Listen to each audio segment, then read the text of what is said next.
What seemed like just another ordinary day in American politics suddenly turned into a full-blown spectacle when Gavin Newsom, the California governor long accustomed to the spotlight, decided to poke directly at Donald Trump's temper. Not with a long-winded speech, not with a complex policy rollout, but with the very weapon Trump had once mastered: social media and mockery. It started when Newsom fired off a series of posts mimicking Trump's trademark Truth Social style. All caps. Endless exclamation points. Self-promotion written as though he were in a WWE arena, not American politics. One post went viral instantly. Final warning, Donald Trump, this might be the most important warning in history. Stop cheating or California will redraw the maps. And guess who will announce it this week? Gavin Newsom. Many say the most loved and handsome governor. And a very powerful team. Don't make us do it. The internet laughed, but Trump fumed, because his own bombastic tone had been turned into a parody. Trump's response came like a thunderclap. On Truth Social, he snarled, "Gavin Newsom is way down in the polls. He is viewed as the man who is destroying the once great state of California. I will save California." The nickname Newsom was classic Trump, reminiscent of the derogatory monikers he had slapped on countless opponents. His supporters erupted, chanting "Your Newsom," while Californians rolled their eyes, half annoyed, half amused at the sight of a redistricting fight becoming a social media slugfest. But the real bombshell wasn't in the trolling posts. Alongside his taunts, Newsom signed a law calling for a special election in November 2025 where Californians would vote on a new congressional map. And that was the real punch aimed at Trump. If approved, Democrats could snag at least 5 extra House seats, enough to undercut the GOP's recent gains from their crafty map in Texas. In other words, Newsom wasn't just trolling, he was making a power move, turning California into a fortress of counterattack. Republicans erupted in outrage. Conservative talk shows blasted the move as a cowardly tit-for-tat. They instantly branded it Gavin Mander, a play on gerrymander, casting Newsom as the very manipulator he once condemned. Meanwhile, progressive Democrats cheered. Finally, someone was bold enough to fight fire with fire. One MSNBC pundit gushed, "Californians aren't just voting for congressional seats, they're voting against Trump." Among the chorus, cautious voices emerged. Former Governor Arnold Schwarzenegger, who had spearheaded the Independent Redistricting Commission back in 2010, warned, "We built this fair model to inspire the whole nation. If California breaks that principle today, trust in democracy will be permanently scarred." His words rang clear, but were drowned in the din of memes and partisan shouting. In coffee shops, voters debated as if watching a heavyweight boxing match. "Newsom hit Trump right in his weak spot," one said. "He knows Trump can't stand being mocked." Another replied, "Yeah, but jokes can backfire. This map could become a battlefield for the whole country." Online, memes of Trump's red face captioned "Triggered by Newsom" spread like wildfire, proving the fight had gone beyond politics. It had become public entertainment. Ironically, Trump, the self-styled master of attention, was now being beaten at his own game, turned into the butt of satire by a governor with a sharp pen. Many noted how U.S. politics had become theater, where a single social media post shook more ground than a piece of legislation. And on this stage, Trump and Newsom were slugging it out with exclamation points, watched by millions. Yet behind the memes and jeers lay something serious. This could genuinely shift the House balance of power and mark the start of direct battles between Trump and those daring enough to defy him. But for now, it looked less like chess and more like a reality show. Trump raging, Newsom trolling, and America watching with popcorn in hand. As the feud escalated to a full boil, the biggest question wasn't who trolled who anymore. It was, would Californians actually stand behind Newsom's redistricting gamble? With the special election set for November, the entire state was about to stage a ballot box brawl over political payback. Early polls suggested voters leaned slightly in Newsom's favor. Nearly half supported redrawing the map to give Democrats extra seats, over a third opposed, and the rest simply confused. Most hadn't read the legal text. To them, this wasn't about districts. It was about choosing sides in a Trump-Newsom showdown. Each ballot was a ticket to the show. Television networks seized the moment.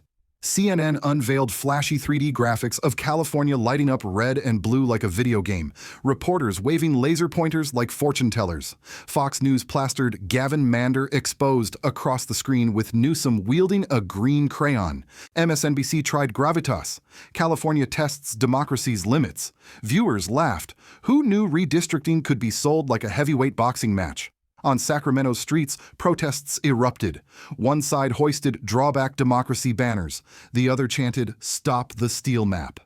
An elderly man cosplaying as the California map, scribbled all blue, waddled around shouting slogans. Videos hit TikTok set to Queen's "Under Pressure." Within hours, Naughter's map wars trended higher than cat videos. In Los Angeles, Newsom's fundraiser became comedy theater. Striding on stage with a giant map and ruler, he traced dramatic lines and declared, "We don't cheat. We strike back against cheaters." The crowd roared. Cameras zoomed in. The clip went viral. Fans printed posters of Mapman, Newsom as superhero with a ruler. In America, all it takes is a quirky prop and you're a meme. But not everyone was laughing. A cafe owner in San Diego sighed. "I don't care who wins, I just want help with rent prices." Independent voters felt stuck between Trump yelling "Newscom" and Newsom yelling "Fight back." To them, both men looked like kids squabbling over crayons while real issues, healthcare, tuition, housing, got ignored. On Capitol Hill, the story spread like wildfire. Progressives hailed Newsom as bold. Moderates fretted he was dragging Democrats into a never-ending cycle of revenge maps. House Minority Leader Hakeem Jeffries warned, "If GOP keeps gerrymandering in Texas, Indiana, Missouri, we will respond accordingly." It sounded like a national redistricting war declaration. Trump, of course, fanned the flames. At a Texas rally, he pointed at footage of California protests and shouted, "They're trying to steal America with a pencil." The crowd screamed, "Lock him up," a chant once reserved for Hillary Clinton, now hurled at Gavin Newsom. Red hats, flags, and fury filled the air. Tabloids licked their lips. New York Post screamed, "Map fight turns into soap opera." The Guardian snarked, "California governor takes off his gloves to punch back at Trump." Vanity Fair struck a serious note, quoting Schwarzenegger's warning, "This cracks the foundation of democracy." But most readers just clicked for the latest meme, Newsom coloring maps, Trump photoshopped tomato red with "triggered." And so, America laughed and argued in equal measure. Newsom fans called it a righteous blow to Trump. Trump fans called it proof Democrats were no better. Independents sighed. If both sides redraw maps to win, who represents us anymore? In the noise, one truth loomed. Faith in fairness was being eroded line by line. Yet instead of panic, America treated it as a new season of political reality TV. This season's cast, Gavin Newsom as Trollmaster, Donald Trump as the unwillingly trolled. While politicians clashed over maps and exclamation marks, ordinary Californians found themselves unwilling extras in a never-ending political drama.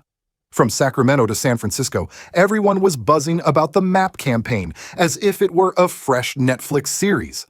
And like any hit show, it spawned spin-offs on the streets, protests, cosplay, and improvised street theater. In Sacramento, the Capitol Square was jammed. Blue-flagged protesters chanted, "Drawback Democracy." Opponents waved, "Stop the Steel Map." Drums, whistles, chants, all blending into a cacophony that forced police to reroute traffic like a music festival. The climax came when demonstrators rented a giant LED truck to beam footage of Newsom taunting Trump with a ruler. "Triggered yet?" flashed across the screen. The crowd roared. TikTok spread with Eminem's "Lose Yourself" as soundtrack. Within hours, Naughter's map wars had outrun dancing cat clips. But the chaos wasn't limited to protests. Private events got hijacked too. In Malibu, a couple planning a California blue beach wedding had to relocate at the last minute because officials closed beaches amid protests. The bride sobbed. The groom sighed. It wasn't a hurricane that ruined us. It was a map. Tabloids pounced. Wedding crashed by gerrymander. Online, photoshopped images of ink-stained gowns with captions like, "When maps matter more than love," went viral. In Los Angeles, Berkeley students launched a YouTube channel, Lines of Lies, posting animated shorts of Newsom and Trump bickering in geography class. Trump sneers, "Newscom." Newsom smirks, Triggered much? The class erupts anime style. 2 weeks in, the channel already boasted 500,000 subscribers. Proof that when politics becomes parody, young audiences show up in droves. Meanwhile, Trump stoked the flames. At a Texas rally, he pointed to California protest footage and bellowed, "They're trying to steal America with a pencil." MAGA crowds chanted, "Lock him up!" Their new villain, Gavin Newsom. The rally buzzed like a soccer match, but instead of goals, the fans cheered insults. Newsom matched the theatrics. At a fundraiser in Los Angeles, he strutted on stage with an oversized map and ruler, sketching mock lines and declaring, "We don't draw to cheat, we draw to fight cheaters." The crowd roared. The clip went viral across TikTok, Instagram, Twitter. Fans printed posters of Mapman, Newsom as Democratic superhero. Yet, beyond the cheers and memes, ordinary people felt left behind. A mother in San Diego sighed, "I work double shifts to pay rent, but turn on the TV and it's all map fights." A trucker in Fresno shook his head. Both sides are coloring lines. Who fixes our roads? These quiet voices posed the real danger to Newsom because they weren't extremists, but the swing majority who decide referendums. Media outlets thrived on sensationalism. CNN hauled out climate experts just to ask if redistricting threatens global democratic spirit. Fox plastered Newsom wielding a giant green crayon under the caption, "Cheater in Chief?"